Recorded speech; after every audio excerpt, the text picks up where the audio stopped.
Good morning 12th class. हम अपना last lesson देख रहे थे और अपना लास्ट लेसन था थर्ड थॉट्स। ईवी लुकास द्वारा लिखा गया थर्ड थॉट्स। और हम ये भी जान लिए थे कि थर्ड थॉट का मतलब होता है बार बार कंसीडर करना, यानी बार बार किसी चीज़ के बारे में विचार करना और अपने पुराने जो विचार हैं उनको बदलते रहना। यही इस कहानी का टर्निंग पॉइंट है। जहाँ हम पाठ छोड़े थे वो अब इसका शीर्षक है, वो यहाँ से बिल्कुल सही साबित होगा। वो कह रहा है कि रात को सोते समय मैंने एक पत्र लिखा और जिसमें मैंने वो पत्र लिखा उस डीलर को, डीलर वो जिससे जो चर्च के बगल में एक छोटी सी दुकान है बिसाइड द कैथेड्रल, यानी चर्च के बगल में एक छोटी सी दुकान, और उस दुकान का जो विक्रेता था, डीलर था, जहाँ से उसने वो संभावित टर्नर चित्र उठाया था और जो बाद में रियल साबित हुआ, तो उस विक्रेता को इसने एक पत्र लिखा और उस पत्र में ये लिखा कि मैंने 49 पाउंड और 10 शिलिंग का मुनाफा कमाया है। तो मैं ये चाहता हूँ कि यदि ये जो मुनाफा मैंने कमाया है ये आपके साथ साझा किया जाए तो बहुत अच्छा होगा। अब वो उसे 24 पाउंड देना चाहता है, लेकिन शाम को उसके पास टिकट नहीं थी इसलिए, और लेट भी हो गया था, इसलिए उसने वो लेटर पोस्ट नहीं किया और वो सोने चला गया। अब देखिए सो गया वो, लेकिन सुबह 3:30 बजे वो उठ गया। At about 3:30 AM I woke wildly up and according to custom. देखिए वो ये कह रहा है कि मेरी नींद जो है वाइल्डली अप का अर्थ होता है पूर्ण रूप से खुल चुकी थी, यानी 3:30 बजे वो कह रहा है कि मैं पूर्ण रूप से जग उठा था। और कस्टम के अनुसार, कस्टम का अर्थ होता है कि उसकी खुद की एक आदत थी। वैसे तो कस्टम का अर्थ आप सब जानते हैं, परंपरा, ट्रेडिशन होता है। कस्टम का सिनोनिम वर्ड रीति रिवाज उनको कहते हैं, लेकिन यहाँ एक व्यक्ति की कोई रीति रिवाज तो हो नहीं सकती। रीति रिवाज समाज की होती हैं, प्रांत के होते हैं, तो ये एक व्यक्ति, इसका मतलब उसकी आदत, और अपनी आदत के अनुसार उसकी एक आदत थी। क्या है वो आदत? Began to review. रिव्यू का अर्थ होता है पुनः विचार करना। माई लाइफ्स एरर, और मेरी एक आदत थी कि मैं सुबह उठते ही अपने जीवन की जो गलतियाँ मैंने की पिछले दिन, यानी यस्टरडे को जो भी मैंने गलत किया, मैं उसके बारे में सोचता था। Which are in no danger of ever suffering from the loneliness. वो कह रहा है कि ये गलतियाँ इतनी अधिक थी कि इन्हें कभी अकेलापन महसूस नहीं होता था। देखिए, which are in no danger, जिनको कोई खतरा नहीं था, of ever suffering from loneliness, कि ये अकेली ना पड़ जाए। क्योंकि एक गलती तो मैंने की नहीं, मैं तो रोज़ गलतियाँ करता था, तो ये थोड़ा मजाक कर रहा है कि उन गलतियों को कभी खतरा नहीं था कि वो अकेलेपन को महसूस करें। फ्रॉम दीज, और इन गलतियों से ही I reached by way of mitigation. वो कह रहा है मिटिगेशन का अर्थ होता है किसी चीज़ को हल्का करना, और क्योंकि यहाँ है तो यहाँ हल्का करने का मतलब गलतियों को हल्का करना। इन गलतियों को हल्का करने के लिए मुझे अभी अभी किया हुआ, देखिए माई रिसेंट का अर्थ है हाल ही का, मिटिगेशन मैंने बताया हल्का करना। क्या हल्का कर रहा है? गलतियाँ, कि इन्हीं गलतियों को मैं इस प्रकार हल्का करता था। किस प्रकार? कि नेक्स्ट डे सुबह उठते ही मैं उनके बारे में सोचता तो मुझे लगता कि उन गलतियों को मैंने क्या कर दिया? हल्का कर दिया। अब कह रहा है कि इसी के परिणाम स्वरूप माई रिसेंट, रिसेंट का अर्थ है हाल ही में, सक्सेसफुल, सफल, पीस ऑफ सफरिंग। वो कह रहा है कि हाल ही में मैंने जो सफरिंग की है, यानी जो मुनाफा मैंने कमाया है वो जो भी सौदेबाजी उसने की है उसका ध्यान मुझे आ गया। And put the letter to the dealer under both examination and cross examination. वो कह रहा है कि सौदेबाजी का क्या काम मुझे ध्यान आ गया और मैंने उस विक्रेता को लिखे गए पत्र पर विचार करना और जांच परख करना शुरू कर दिया। मतलब ये सोचना शुरू कर दिया कि मैं उस विक्रेता को जो पत्र लिख रहा हूँ वो सही है या गलत है, ये सोचना उसने शुरू कर दिया। वो कह रहा है कि मैं चैफरिंग सौदेबाजी, हाल ही में जो चैफरिंग की थी, हाल ही में मैंने जो सौदेबाजी की थी और सौदेबाजी के तहत जिस डीलर को मैं पत्र लिख रहा था उस पत्र के ऊपर मैंने क्रॉस एग्जामिनेशन शुरू कर दिया। और क्या सोचा, पहला ही प्रश्न उसके दिमाग में आया, वाई ब्रैकेट में लिखा है, सो माई थॉट्स रन, मेरे विचार चलने लगे, मैं सोचने लगा, वाई गिव हिम हाफ, पहला ही प्रश्न दिमाग में आया कि उस डीलर को आधा मुनाफा क्यों दिया जाए, क्यों दूं मैं उसको आधा मुनाफा। वाई बी क्विजिटिव, वो कह रहा है कि मैं इतना क्विजोटिक क्यों बनूं।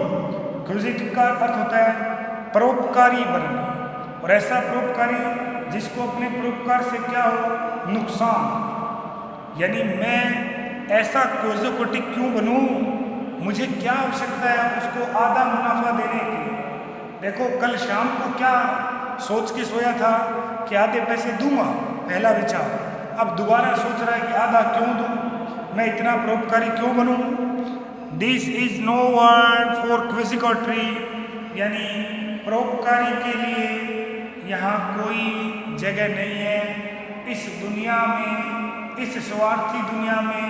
आप परोपकारी यदि बनेंगे तो आपको बहुत बड़ा नुकसान हो जाएगा। आपको परोपकार करने की आवश्यकता क्या है। इट वॉज माई आई, ये तो मेरी नज़र थी। डेट डिटेक्ट का अर्थ है पहचान लेना, द प्रोबेबिलिटी का अर्थ है संभावना, ऑफ द ड्राइंग उस चित्र की, नॉट हीज, ये तो मेरी नज़र थी। वो ये कहना चाह रहा है कि तो मेरी पारखी नज़र थी जिसने इस बात को पहचान लिया कि वह चित्र जो है वो टर्नर का है, नॉट हीज। और उस विक्रेता ने तो देखा ही नहीं, तो फिर उस विक्रेता को आधा मुनाफा देने का कोई मतलब ही नहीं निकलता, उसको आधा मुनाफा मैं क्यों दूं। He had Indeed fail, Indeed का अर्थ वास्तव में और फेल का अर्थ है असफल होना। वह तो वास्तव में असफल हो गया था, उसका कोई लेना देना ही नहीं है, उसकी सारी गलती थी। Did not know his own business, उसको तो अपना खुद का व्यापार का ही नहीं पता, मानी उसको अपना व्यापार अच्छे से नहीं आता। अब आप देखो, आपको थोड़ी हंसी आएगी, ये बात कौन कह रहा है। वो व्यक्ति कह रहा है जिसने व्यापार में कभी मुनाफा नहीं कमाया, हमेशा घाटे में गया। और वो व्यक्ति ये कह रहा है कि ये तो मेरी पारखी नज़र थी, मैंने ही अपनी नज़र से वो चित्र को पहचाना था, तो मैं अब उस व्यक्ति को मुनाफा क्यों दूं, उसको तो अपना काम भी नहीं आता। वाई पुट ए प्रीमियम और इनिप्ट्यूट, वो कह रहा है इनिप्ट्यूट का अर्थ होता है अकुशलता, ऑन का अर्थ है पर, प्रीमियम का अर्थ होता है लाभ का बड़ा हिस्सा, कि उसकी कमी। एप्टीट्यूड आपको पता है गुणवत्ता होती है, इन एप्टीट्यूड का अर्थ होता है उसकी कमी, कि उसकी कमी के लिए उसको लाभ का इतना बड़ा हिस्सा क्यों दिया जाए। वास्तव में असफल हो गया। नो, ए प्रेजेंट ऑफ से 10 pounds at the most would more than adequately meet the case। तो क्या कह रहा है कि नो, नहीं, ए प्रेजेंट ऑफ से 10 pounds, वो कह रहा है कि अधिक से अधिक उसको एक मैं गिफ्ट दे सकता हूँ, भेंट स्वरूप 10 पाउंड दे सकता हूँ। यानी कितने परसेंट पे आ गया, लगभग 25% पे। पहला कितना दे रहा था, 50। देखते रहे ना आप, मैं यहाँ लिख रहा हूँ, देखना। पहले ये लिख दिया। पहले 50, ये इसको मैंने ए से दिखाया, फिर कितना दे रहा है 25, अब बी से दिखा दिया। अब देखना वो कह रहा है कि 10 pound at the most would more than adequately meet the case. वो कह रहा है कि सारे मामले को देखते हुए, एडिक्वेटली का अर्थ होता है पर्याप्त, एडिक्वेट का अर्थ होता है पर्याप्त, और ये मीनिंग ध्यान रख लेना। इनफ का समानार्थी शब्द होता है, परीक्षा में पूछा जा सकता है, अच्छा वर्ड है इनफ, एडिक्वेट होता है, और इन एडिक्वेट का अर्थ होता है थोड़ा सा। क्या होता है? थोड़ा सा। मीट द केस का अर्थ होता है इस पूरे मामले को रफा दफा करने के लिए 10 पाउंड का जो पुरस्कार है, भेंट है, वो बहुत ज़्यादा है। 10 पाउंड यदि मैंने दे दिए तो बहुत ही अच्छा है। आगे देखते हैं। Sleep still refusing to oblige me. वो कह रहा है कि नींद अब भी मुझ पे मेहरबान नहीं थी। ओब्लाइज का अर्थ होता है आभारी होना, कि नींद अब भी मुझे नहीं आ रही थी। I took a book of short stories and read one. फिर मैंने छोटी कहानियों की एक लघु कथाएं जो हैं उनकी किताब उठाई और उसको पढ़ना शुरू कर दिया। हाँ, ये बात तो आप पे भी लागू होती होगी, आपको भी हंसी आ रही होगी कि जिस दिन आप पढ़ना शुरू करेंगे उस दिन नींद आ जाएगी आपको, और रात को यदि नींद ना आए तो आप पढ़ना शुरू कर दो, नींद अपने आप आ जाएगी। Then I closed my eyes again and again, began to think about the dinner. वो कह रहा है फिर मैंने अपनी आंखें बंद कर ली और मैं बार बार उसी डिनर के बारे में सोच रहा था। Why? ब्रैकेट में लिखा है so my thoughts run। एक बार मैं फिर सोचने लगा send him 10 pound। अब देखो जी, देखो अब कह रहा है कि 10 पाउंड क्यों भेजूं उसको, इसीलिए तो इसका शीर्षक रखा गया है थर्ड थॉट्स, यानी ज़्यादा सोचना भी अच्छा नहीं होता। अब देखना कि 10 पाउंड क्यों भेजूं। It will only give him a wrong idea of his customers. यदि मैंने उसको 10 पाउंड भेज दिया तो यह उसको अपने ग्राहकों के प्रति अलग और गलत विचार देगा, क्योंकि फिर वो हर ग्राहक से इस प्रकार की उम्मीद करेगा कि ग्राहक उसको कुछ ना कुछ देगा, और सब ऐसे होते नहीं। देखिए, none other of whom would be so fair. अन्य कोई भी इतना अच्छा होगा नहीं, फेयर करता अच्छा। सो सपोर्टिंग एज आई, कि जितना अच्छा मैं हूँ, वो कह रहा है कि जितना अच्छा मैं हूँ अन्य ग्राहक इतने अच्छे हो नहीं सकते, इतने उदार नहीं हो सकते। मैं तो चलो इसको दे रहा हूँ, लेकिन और थोड़ी ना दे देंगे। He will expect similar letters every day. और फिर वो एक्सपेक्ट करेगा, एक्सपेक्ट करके आशा रखना, उम्मीद करना, इसी प्रकार के लेटर्स की रोज़ उम्मीद करेगा कि आज कोई ना कोई लेटर आएगा, चेक आएगा। लेकिन सबको पता है, वो कह रहा है कि मेरे जैसा अच्छा कोई है ही नहीं, तो और लोग तो लेटर भेजेंगे नहीं, फिर ये दुखी होगा, रोएगा। इसलिए इसको 10 पाउंड भेजना अच्छी बात नहीं है। अभी उसने भेजे तो है ही नहीं, लेकिन देखो खुद के बारे में क्या। एंड बी डिसअपॉइंटेड, और ये निराशित होगा। And then he will become embittered and go down the valley of tears, a miserable creature. वो क्या करेगा, फिर वो जो है एम्बिटर्ड हो जाएगा। एम्बिटर्ड का अर्थ होता है मन में खटास पैदा होना। और कहाँ जाएगा, go down the well of tear, और फिर ये व्यक्ति आंसुओं में डूब जाएगा। वेल का अर्थ वैसे तो घाटी होता है, वैली से वेल बना है वो, लेकिन वो कह रहा है आंसुओं में डूब जाएगा। बेचारा, मिजरेबल का अर्थ है दयनीय, क्रीचर का अर्थ है प्राणी। बेचारा ये सीधा साधा व्यक्ति, सीधा तो है ही, और ये सीधा साधा व्यक्ति क्या हो जाएगा, बहुत दुखी हो जाएगा, रोएगा, इसका जीवन बेकार हो जाएगा। He looked a nice old man too। वह एक भला इंसान है, वृद्ध व्यक्ति जरूर है लेकिन बहुत अच्छा है। उसके साथ ऐसा करना गलत बात है। ए पीटी ने एक कराई। पीटी का अर्थ दया होता है। वो कह रहा है कि ऐसे स्वभाव को हानि पहुंचाना अनुचित होगा। क्या होगा, ऐसे स्वभाव को नुकसान पहुंचाना बहुत ही अनुचित होगा। टू इंजरी सच एंजर, ये आ गया सच ए nature.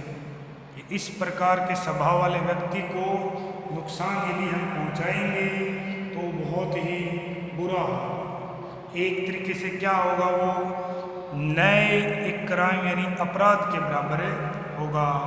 No 10 pound is absurd, ना जी 10 पाउंड तो बकवास है, मैं उसको 10 पाउंड नहीं बेचूंगा। कितना बेचूंगा? 5 वुड बी पेनल्टी, 5 पाउंड ही उसके लिए पेनल्टी है, यानी बहुत ज़्यादा है। अब आप देख लो कि 25% से अब वो कितने पे आ गया, लगभग 10% पे आ गया। कितना भेज रहा था रात को? 50 से 25 पे, 25 से 10 पे, यानी पहले 24 पाउंड, फिर 10 पाउंड पे आया और अभी 5 पाउंड पे आ गया। 10 pound would put him above himself, यदि मैंने 10 पाउंड भेज दिए तो वो आसमान में उछलने लगेगा, तो ये मैं नहीं करने वाला, मैं 5 पाउंड ही भेजूँ। इससे आगे का वीडियो नेक्स्ट पार्ट में देखेंगे और कल ये लेसन पूरा हो जाएगा। फिर हम कंपोजिशन की तरफ गमन करेंगे, जो सबसे महत्वपूर्ण है, वार्षिक परीक्षा में 40 नंबर की आती है, और जो आप जानते हैं सभी, इतना तो परिचित हैं कि जो कंपोजिशन है वही प्रमुख भाग है जो इंग्लिश में 95+ भी दिलाता है, और वही कंपोजिशन फिर इंग्लिश में 63 भी दिलाता है, हम जानते हैं अच्छी तरीके से। और ये हमने देखा है लास्ट ईयर जो साइंस में हुआ था, वो हमसे किसी से छिपा हुआ नहीं है। चलिए जी, धन्यवाद। अगले वीडियो में इसको कंप्लीट करते हैं। किसी को डाउट हो तो वो मुझे मैसेज करके पूछ सकता है।